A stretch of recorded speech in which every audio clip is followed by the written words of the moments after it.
1년 52주 설교가 다 부담스럽습니다만 어버이주의 설교는 제가 제일 부담스러워합니다. 저한테 하나님 그러신 것 같아요. 너는 잘하냐? 그런 마음이 들어서 늘 부담스러운 설교가 어버이주일 설교입니다.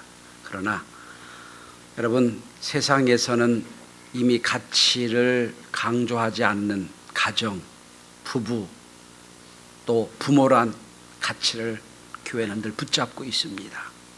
5월 한 달 세상에선 묻혀있는 가치를 다시 한번 교회에서는 붙잡고 예배를 드립니다. 어린이 주일, 어버이 주일, 가정 주일.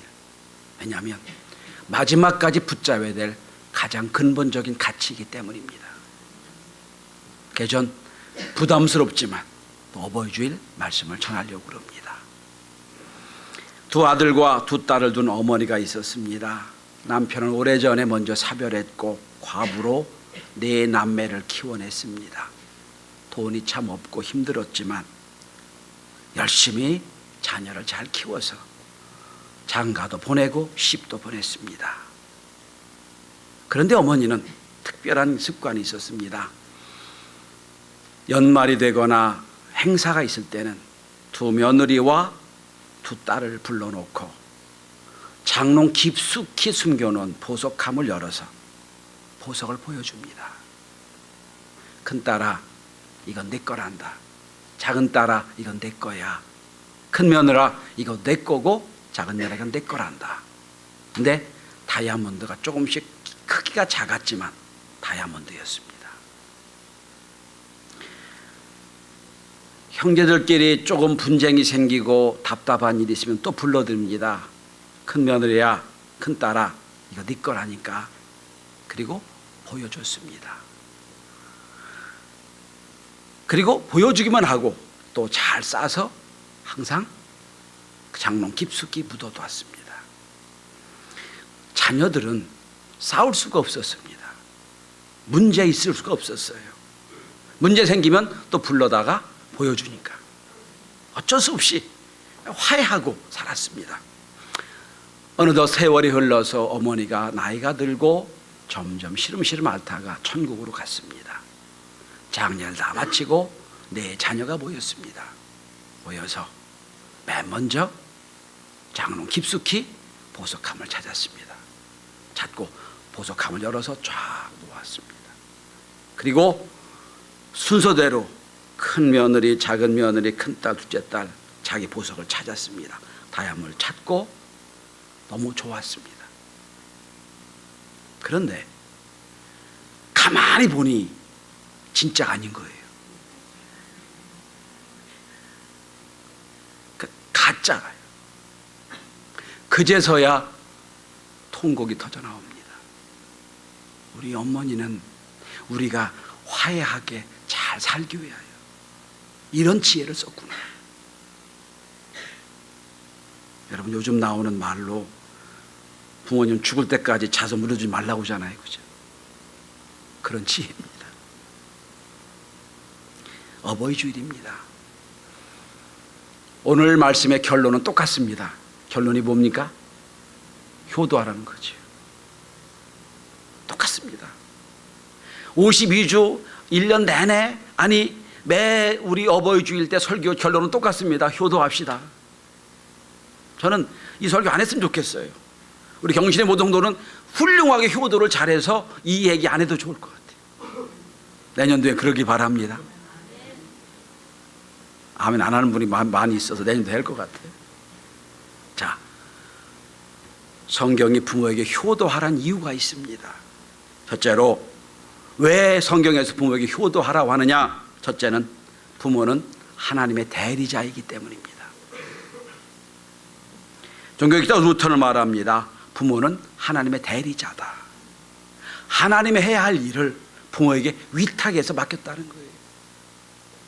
그래서 부모가 잘해주든 못해주든 잘났든 못났든 도덕적으로 흠이 있든 없든 간에 나를 낳아준 것만 가지고도, 내가 여기까지 자라게 한 것만 가지고도 우리는 분명히 부모에게 효도해야 됩니다. 충분히 효도받을 가치가 있는 분들이에요. 여러분 그럴지 몰라요. 다른 부모에게 비하면 우리 부모는 나에게 해준 게 별로 없는데, 아니에요. 진짜 여러분, 우리가 기억도 안 나는 때 우린 사랑을 다 받았어요. 여러분, 전 애가 태어나서 4살 때까지는 무방비 상태예요. 아무것도 할 수가 없잖아요. 그때 누가 먹여주고, 그때 누가 재워주고, 그때 누가 키워줬나요? 우리 부모가 한 거예요. 루터는 말합니다. 눈에 보이는 어머님을 공경하지 못하는 사람은 하나님을 공경할 수가 없다. 둘째로, 나를 키워준 분이기 때문에 효도해야 됩니다. 루터는 대요리문답이라는 책에서, 장로교에서는 이게 거의 성경 다음에 관한 책입니다. 이 책에서 이 땅에 우리에게 4명의 부모가 있다고 얘기합니다. 다 키워준 분이에요. 첫째는 말할 것도 없이 나를 낳아준 육신의 부모입니다. 둘째 부모가 있어요. 영적으로 나를 낳아준 목회자들. 신부로 캐톨릭 말하면 신부들. 그래서 여러분, 신부, 아비부자 쓰잖아요. 갓파더라고 합니다. 세 번째 부모가 있습니다. 부모는 지식을 가르쳐준 사부. 그때도 아비부자 씁니다. 사부. 그죠? 그 다음에 네 번째, 독특하게도 왕정시대 사람이니까 루터는 왕을 아버지 대신이라고 했어요. 만약에 왕이 잘못된 왕을 만나면 그 자녀는 참 힘들겠지요. 그래서 4명의 부모가 있다는 겁니다. 낳아준 부모, 영적인 부모, 지식적인 부모, 그리고 정치적인 부모. 4 부모를 잘 공경해야 된다라고 루터는 가르칩니다. 자, 그러면 어떻게 효도해야 됩니까? 성경이 말하는 효도의 방법이 뭡니까? 첫째는 공경해야 됩니다. 공경이라는 단어가 히브리어로 카베트란 단어입니다. 근데 이 말은 원래 사람에게 쓸 수 없는 단어예요.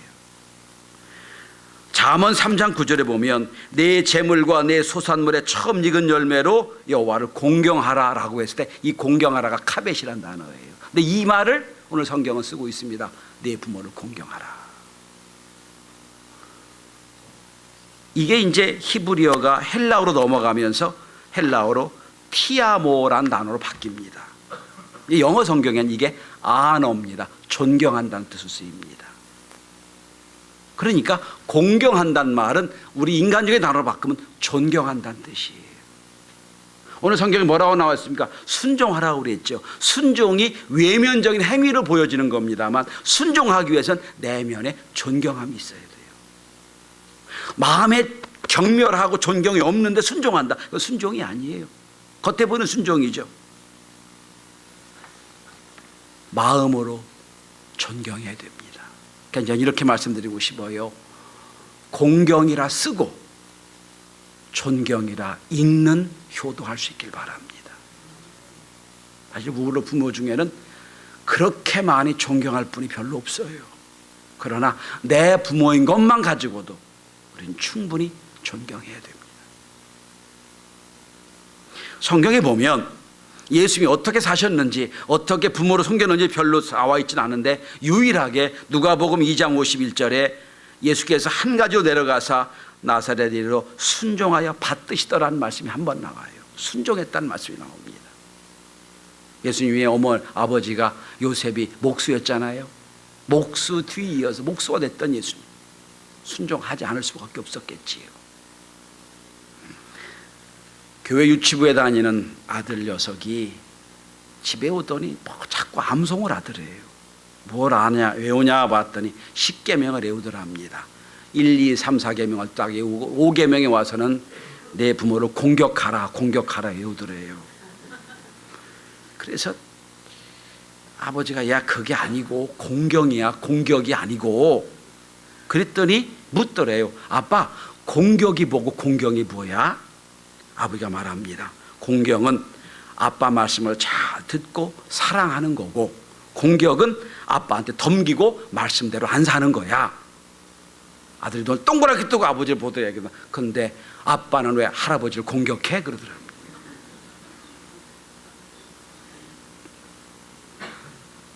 성경은 말합니다. 이 땅에서 부모를 공경할 때 잘 된다고 약속합니다. 왜? 눈에 보이는 부모를 공경하지 않으면 눈에 안 보이는 하나님을 공경할 수가 없습니다. 자, 공경해야 됩니다. 공경이라 쓰고 존경한다고 읽어야 됩니다. 두 번째입니다. 어떻게 우리가 부모를 공경하고 효도해야 됩니까? 두 번째는 삶의 가치를 인정해 줘야 됩니다. 이 시대는 실용주의 사회입니다. 가치가 없으면 인정을 안 해요.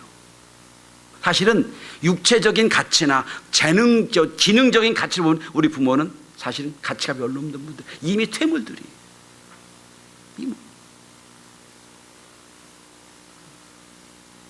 엄청나게 쌓이는 지식의 양의 이 시대에 바라보면 그분이 갖고 있는 지식은 옛날 퇴물이에요.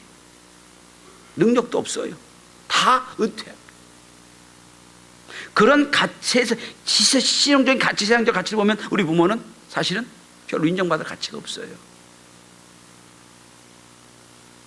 그런데 진정한 효도는 그 부모의 가치를 인정해 드리는 겁니다. 얼마 전에 인기일에 방영됐던 드라마가 있습니다. 눈이 부시게란 드라마입니다. 김혜자가 주연을 맡았죠. 25세의 주인공이 졸지에 70세의 노인이 되어서 과거 이러한 일을 짜맞추기로 회상하는 그런 드라마입니다. 나중에 밝혀진 얘기는 70세의 노인이 선망 때문에 과거 얘기를 쫙 끌어낸 그런 이야기였습니다. 참 재밌게 봤습니다. 그런데 그 드라마에서 맨 마지막에 김혜자가 했던 마지막 크로싱 멘트가 참 마음이 찡하게 만들었습니다. 그대로 제가 읽어드리겠습니다. 때론 불행했고 행복했습니다. 삶이 한낱 꿈에 불과하다지만 그래도 살아서 좋았습니다. 새벽에 찡한 차가운 공기, 꽃이 피기 전 부는 달큰한 바람, 해질 무렵 우려나오는 노을의 냄새, 어느 한 가지 눈부시지 않은 날이 없었습니다. 지금 삶이 힘든 당신, 이 세상에 태어난 이상 당신은 이 모든 걸 누릴 충분한 자격이 있습니다. 후회만 가득한 과거와 불안하지만 한 미래 때문에 지금을 망치지 마세요. 오늘을 살아가세요. 눈이 부시게. 당신들은 그럴 자격이 있습니다. 누군가의 엄마였고 누이였고 딸이었고 그리고 나였을 그대들에게.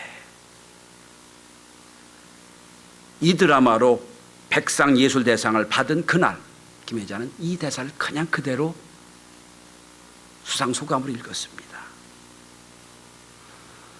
후회만 가득한 과거와 불안하기만 한 미래 때문에 지금을 망치지 마세요. 오늘을 살아가세요.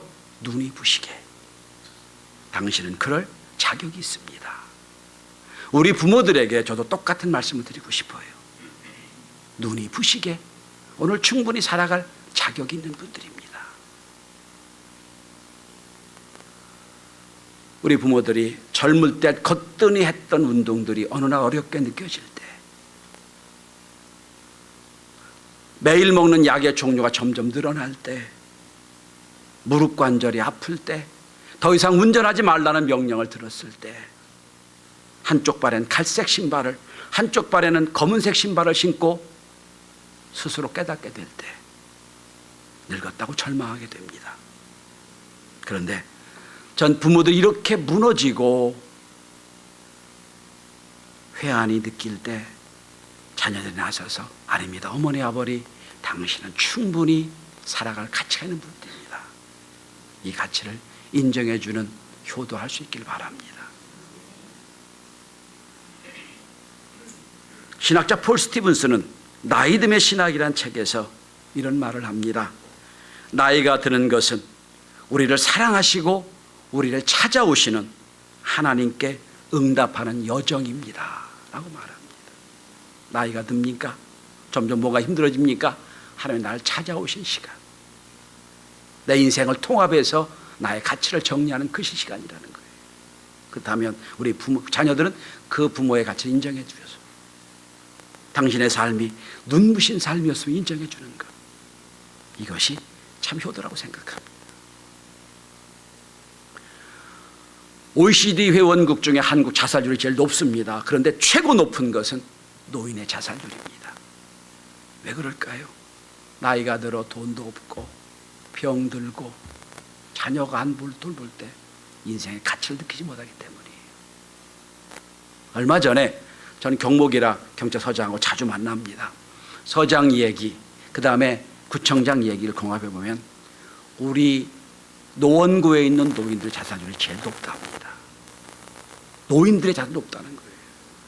이 시대에 우리 부모가 할 수 있는 게 뭐, 우리 자녀가 할 수 있는 게 뭡니까? 노인들의 가치 인정해 주는 겁니다. 실용주의적인 관점으로 세상의 가치를 판단하지 마십시오.